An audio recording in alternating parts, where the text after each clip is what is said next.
Qualifying for the 2026 Australian Grand Prix not only showed that Oscar Piastri was fast, it revealed something much more important. McLaren discovered that its own car had more potential than its simulations indicated. Now the hook. Imagine this scene for a moment.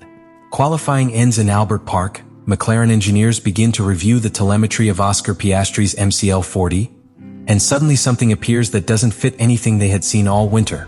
The data shows that the car is generating more stability in fast corners, better traction in the middle zones, and a qualifying pace that simply should not be there yet according to its own models. And that's when inside the garage the real surprise begins. The MCL40 is performing better than McLaren had predicted in its simulations. But this opens up a much bigger question than just a lap time. Because if the car is showing this level of performance in Australia, does it mean that McLaren has built a much stronger car than even they thought? Or is Piastri's data revealing something the team still doesn't understand? What appeared in the telemetry after that qualifying not only surprised the engineers, it could completely change the way McLaren understands its own car for the rest of the season. And in this video we are going to analyze exactly what they saw in that data, why the performance of Piastri's car set off all the positive alarms within the team, and what this discovery really means for McLaren for the season. The story really begins when the qualifying session at the Albert Park circuit ends. While most fans were focused on lap times and final grid position, something much more interesting was happening inside the McLaren garage.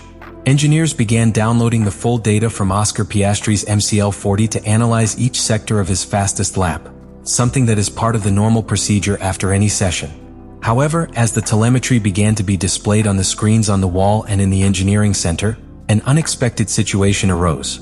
The numbers did not match what the team had predicted during months of simulations. The car was performing better than the performance models indicated. This is something extremely rare in Formula One.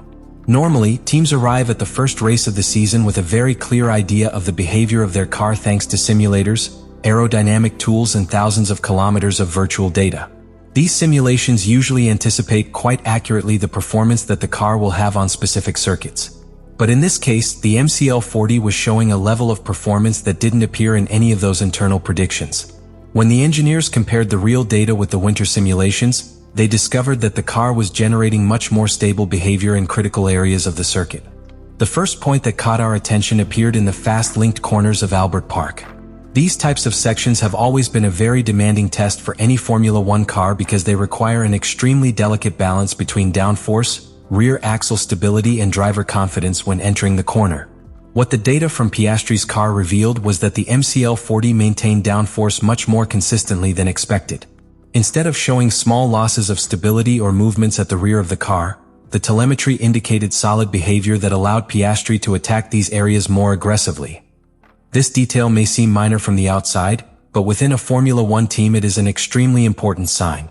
When a car maintains aerodynamic stability in fast corners, it means that the airflow is working very efficiently around the floor and the diffuser, generating charge without causing sudden losses of grip.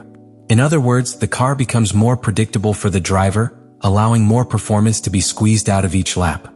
Precisely that consistency was one of the factors that allowed Piastri to set competitive times even on a weekend in which the team had not accumulated much running time due to initial reliability problems. The second important discovery appeared in the traction phase at the exit of medium corners. Historically, that had been one of the areas where McLaren encountered the most difficulties.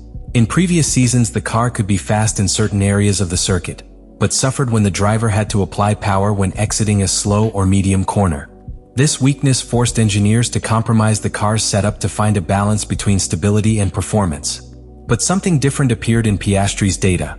The MCL40 was generating a much cleaner and more efficient corner exit, allowing earlier acceleration without compromising stability. That kind of improvement has a huge impact on lap time because every meter gained in acceleration translates into accumulated speed throughout the next straight. At circuits like Albert Park, where many corners link directly to prolonged acceleration areas, traction can make significant differences between apparently similar cars. So when engineers compared the acceleration curves of Piastri's car with the predicted data, the conclusion was clear. The car was operating within a wider performance window than they had projected during winter development. The third key point appeared in the behavior of the front axle during curve entry. Analyzing the telemetry graphs, the team detected that Piastri was achieving a very efficient rotation of the car when attacking the apex. This means that the car responded precisely to the moment the driver released the accelerator and began to turn the wheel. In many cars, achieving that rotation means greater wear on the front tires or more nervous behavior of the car. But in the case of the MCL40, the data indicated that this balance was being achieved without generating a significant increase in tire wear. One of the aspects that most reinforced the team's surprise was the consistency of performance. It was not a single spectacular turn that appeared by chance. The data showed that the car maintained a competitive pace even in long-run simulations. This meant that the stability of the car did not depend exclusively on new tires or an extreme configuration for qualifying. In other words, the MCL40 was showing solid performance that could translate to race pace as well. And that is precisely what set off the so-called positive alarms within the team. Because when a car can be fast on a lap and at the same time maintain consistency over long runs, it usually means that the aerodynamic package is working very efficiently. The changes introduced in the car's design, especially in the management of aerodynamic flow and the generation of ground loading, seem to be producing exactly the type of balance that McLaren had been trying to achieve for some time. However, one important question still remained. Albert Park is a very particular circuit on the Formula One calendar. Its linked fast corners, short acceleration zones, and relatively long straights create a very specific balance between downforce and efficiency. That means a car can look extremely strong in Australia and not necessarily repeat that performance at every circuit of the season. Therefore, within McLaren there was enthusiasm, but also caution. The team knew they needed more data, more races, and more comparisons to confirm whether the potential they had discovered in Melbourne was a real characteristic of the car or simply a perfect combination of circuit, conditions, and driving style. But even with that caution, the message the data left was difficult to ignore. Qualifying in Australia had revealed something that not even McLaren expected to find so soon. The MCL40 could have more hidden performance than the team itself had been able to anticipate all winter.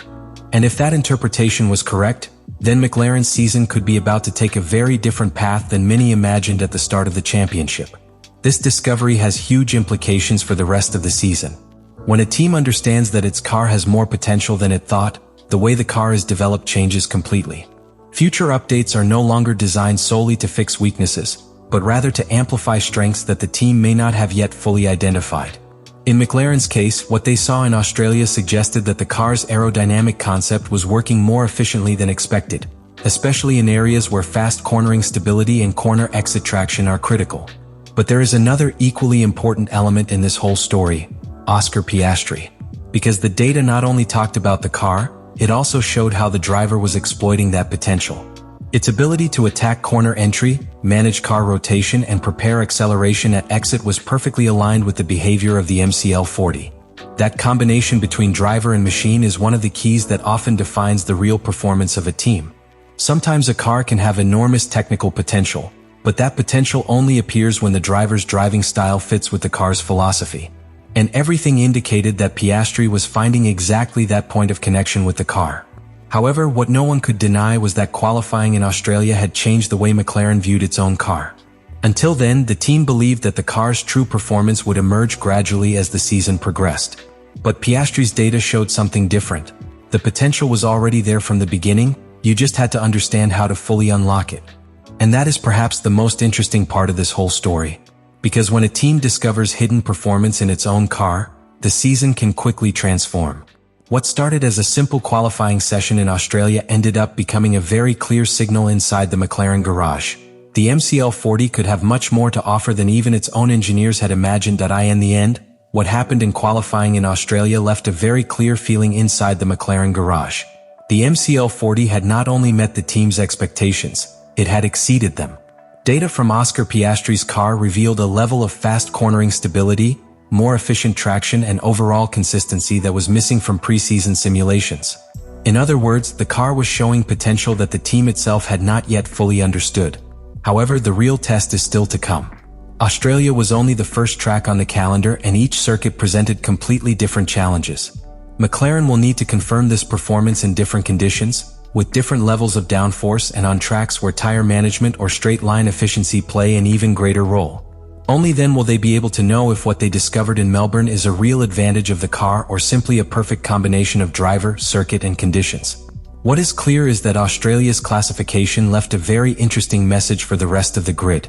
McLaren came into the season with a car that they thought they understood. But Oscar Piastri's data showed that this car still holds secrets.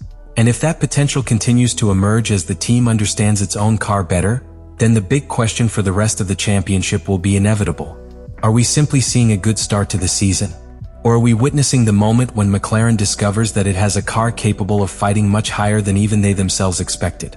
Let me know in the comments what you think about all this.